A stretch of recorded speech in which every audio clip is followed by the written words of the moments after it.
Now, we're hearing a lot of talk about the president of the United States possibly being impeached. There's scandal after scandal. The latest news of how migrants are being treated at the southern border has had the world shocked. How have Trump's domestic policies impacted his perception, first and foremost, as the leader of America, but amongst the general global population?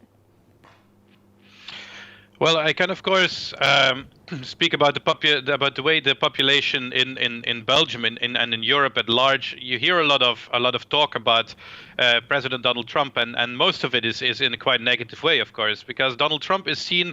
I've seen it said in a way that I think is very clear, is actually very true.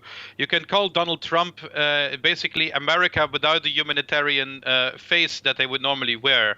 So Donald Trump basically expresses let's say the underbelly of the United States itself. He represents a sort of unmasked imperialist and very aggressive hawkish attitude.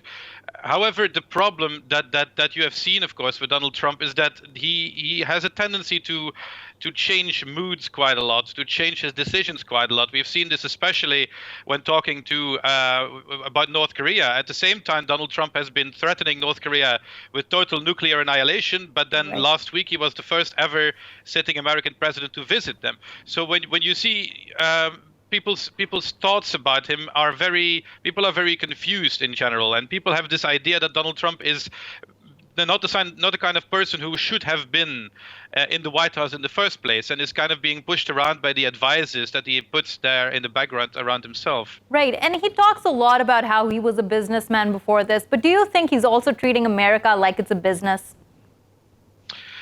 I think that's basically how he goes with it. And we have to bear in mind that even when Donald Trump was a businessman, he actually went bankrupt several times with several of his businesses.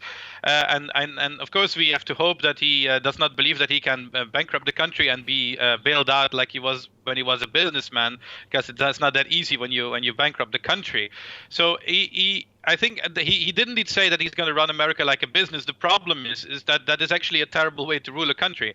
So yeah, I believe that this what he believes is his experience that made him a good candidate for the presidency. That this experience is actually a little bit pointless when it comes to worldwide politics, or geopolitics, which goes far beyond the financial concept of running a business.